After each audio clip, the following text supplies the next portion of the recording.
President Biden mocked Vladimir Putin's 88% landslide in the Russian elections, observing that Putin and his party controlled the Russian press, and that Putin prevented serious opponents from appearing on the ballot. But here in America, the DNC also prevented opponents from appearing on the ballot.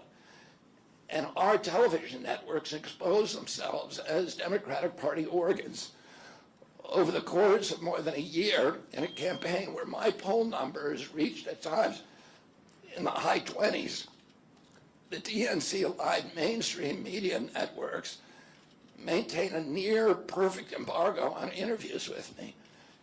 During his 10-month presidential campaign in 1992, Ross Perot gave 34 interviews on mainstream networks. In contrast, during the 16 months since I declared, ABC, NBC, CBS, MSNBC, and CNN combined gave only 2 live interviews from me. Those networks instead ran a continuous deluge of hit pieces with inaccurate, often vile, pejoratives and defamatory smears. Some of those same networks and colluded with the DNC to keep me off the debate stage. Representatives of those networks are in this room right now, and I'll just take a moment to ask you to consider the many ways that your institutions have abdicated this really sacred responsibility, the duty of a free press to safeguard democracy and to challenge always the party in power. Instead of maintaining that posture of fear, skepticism toward authority, your institutions have made themselves government mouthpieces and stenographers for the organs of power. You didn't alone cause the devolution of American democracy, but you could have prevented it. The Democratic Party's censorship of social media was even more of a naked exercise of executive power. This week, a federal judge, Terry Doty, upheld my injunction against President Biden, calling the White House's censorship project, quote, the most egregious violation of the First Amendment in the history of the United States of America.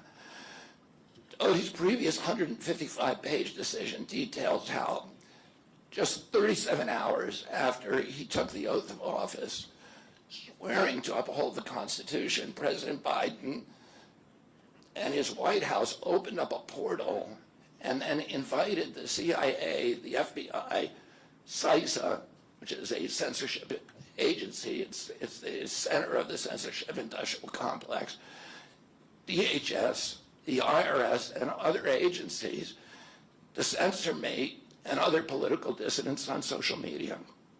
Even today, users who try to post my campaign videos to Facebook or YouTube get messages that this content violates community standards. 2 days after Judge Doty rendered his decision this week, Facebook was still attaching warning labels to an online petition calling on ABC to include me in the upcoming debate. They said that violates community standards, their community standards.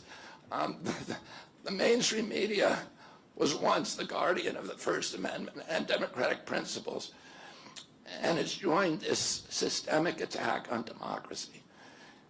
It also, the media justifies their censorship on the grounds of combating misinformation, but governments and oppressors don't censor lies.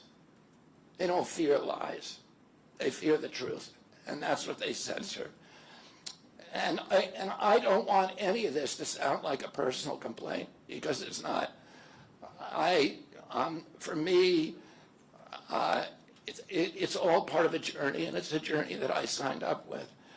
But I need to make these observations because I think they're critical for us doing the thing that we need to do as citizens in a democracy to assess where we are in this country and what our democracy still looks like, and the assumptions about U.S. leadership around the globe. And are we really still a role model for democracy in this country? Or have we made it, a kind of a joke